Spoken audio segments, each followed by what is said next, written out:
Hello అండి, అందరికీ welcome back to sir విక్కీవాల్. నేను మీ సరస్వతినండి. అందరూ ఎలా ఉన్నారండి? సో రేపే కదండి వరలక్ష్మి వ్రతం. అందరూ ఈ పాటికి పనులు కూడా స్టార్ట్ చేసేసుకొని ఉంటారు. సో ఇయర్లీ నేను చేసుకునే వరలక్ష్మి వ్రతం గురించి మీతో అయితే కానీ ఎక్స్ప్లెయిన్ చేయడానికి మీ ముందుకు వచ్చాను. సో ఆడవారికి ముందుగానే వరలక్ష్మి వ్రతం అంటే చాలా పెద్ద పండగ అనమాట. మనం అన్ని పూజల కల్లా వరలక్ష్మి వ్రతం చాలా స్పెషల్గా చేసుకుంటాము. నేను కూడా అంతేనండి. నా మ్యారేజ్ అయినప్పటి నుంచి నేను ఇయర్లీ వరలక్ష్మి వ్రతం చేసుకుంటున్నాను. 1 వీక్ ఎప్పుడన్నా శ్రావణ మాసంలో కుదరకపోయినా 3rd వీక్ మళ్ళీ చేసుకుంటాను అనమాట. ఫస్ట్ అయితే మా అమ్మ వాళ్ళ ఇంట్లో వచ్చేసి కల్చం కానీ అట్లాంటి ఆచారం ఏమీ లేదు. ముందుగా అమ్మవారి చిత్రపటం పెట్టుకొనేసి మేము పూజ చేసుకొని తాంబూలాలు ఇచ్చేవాళ్ళం అనమాట. అమ్మ వాళ్ళు ఇచ్చేవాళ్ళు. సో నా పెళ్ళైన తర్వాత మాకు కలశ స్థాపన కూడా ఉంది. ముందు రోజు ఇల్లంతా క్లీన్ చేసుకొని పూజకు కావాల్సిన సామాన్ అంతా తెచ్చి ఇంట్లో పెట్టేసుకుంటాము. అలాగే పూజ సామాన్లన్నీ క్లీన్ చేసి పెట్టేసుకుంటాం అనమాట. అలాగనేసి మరుసటి రోజు కూడా ఇల్లు ఖచ్చితంగా క్లీన్ చేసుకోవాలండి. తడి బట్ట పెట్టేసి క్లీన్ చేసుకోవాలి.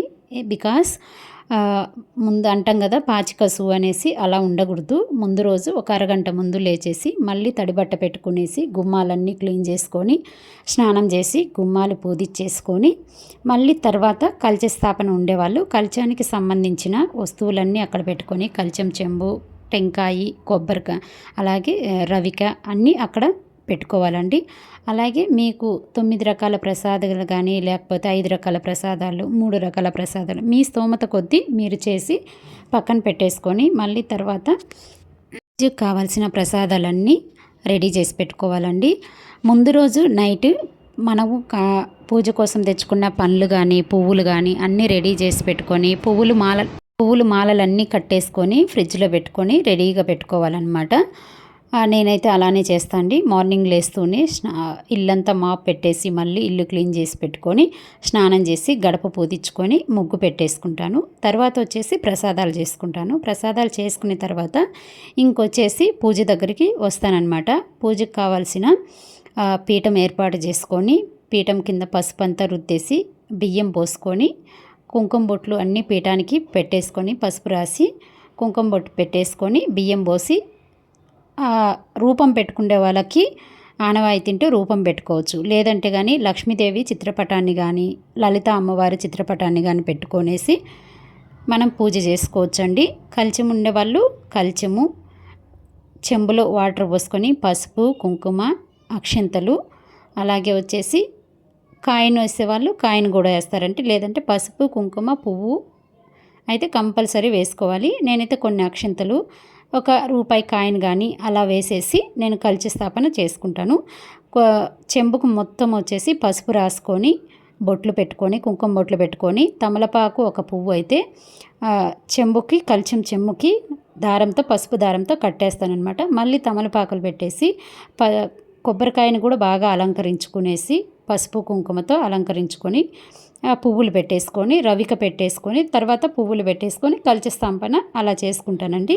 చేసుకున్న తర్వాత వచ్చేసి అమ్మవారి చిత్రపటాన్ని బియ్యం పోస్తాం కదా, బియ్యం పోసేసి ఒక కొబ్బరికాయ అమ్మవారి రూపు కట్టుకునేసి తర్వాత చీర కట్టే వాళ్ళు ఉంటే చీర కట్టుకోవచ్చు, లేకపోతే బ్లౌజ్ పీస్ని చీరలాగా కూడా కట్టచ్చండి.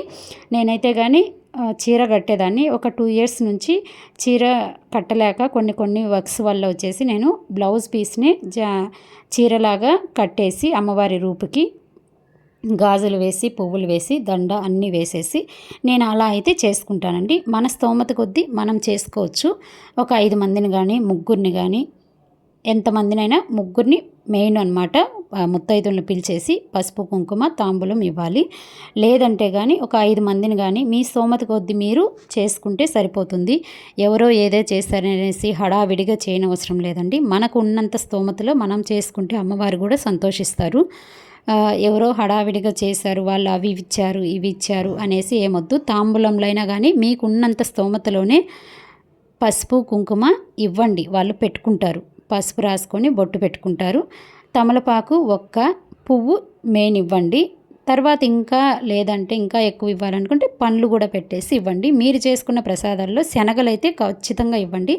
ఉడకబెట్టకూడదు శనగలు. పచ్చి శనగలు నానేసి నైట్ నానేసి పొద్దున్నే అమ్మవారికి దగ్గర పెట్టండి. శనగలు పెడతారనేసి నేను శనగలు అయితే ఖచ్చితంగా పెడతానండి. అలాగే కొన్ని రకాల ఒక 5 రకాలు కానీ అలా ప్రసాదాలు చేసుకుని పెట్టేస్తాను. నేను ఇయర్లీ 9 రకాల ప్రసాదాలు చేసేదాన్ని. కుదిరినప్పుడు 5 రకాల ప్రసాదాలు చేసేదాన్ని అనమాట. ఎందుకో అమ్మవారి దయ వల్ల నాకు అనుకోకుండా 9 రకాల ప్రసాదాలు అవుతూ ఉంటాయన్నమాట. నాకు తెలియకుండానే చేసేస్తాను. యాక్చువల్లీ 5 రకాలు చేద్దాం అనుకుంటాను. ఎందుకు ఏమో ఇయర్లీ 9 రకాలు అలా కుదిరిపోతూ ఉంటాయన్నమాట. తర్వాత ఫస్ట్ అయితే కానీ ఒక 5 మందిని అయితే సంవత్సరం నేను 5 మందికి అయితే ఇస్తానండి తాంబూలము. నేను అనుకున్న దానికన్నా ఎక్కువే వస్తారనమాట మా ఇంటికి ముత్తైదువులు. వాళ్ళకి కాళ్ళకు పసుపు రాసేసి కుంకుమ పెట్టేసి తాంబూలం ఇచ్చేసి శనగలు పచ్చి శనగలు వాయినంగా అయితే ఖచ్చితంగా ఇస్తానండి. కుదిరితే ఒక జాకెట్ పీస్ కానీ ఇస్తాను, లేకపోతే కానీ ఇవ్వలేనండి. నేను నా స్తోమత కొద్దీ నేను ఇయర్లీ కొంచెం కొంచెం అమ్మవారి దయ వల్ల ఆమె చూస్తుంది, నన్ను కనిపెట్టుకొని ఉంది. ఇంతేనండి నేను చేసుకుండే అమ్మవారి వ్రతం. వీడియో నచ్చితే లైక్ చేయండి, షేర్ చేయండి, సబ్స్క్రైబ్ చేసుకోవడం మాత్రం మర్చిపోవద్దు. Thank you.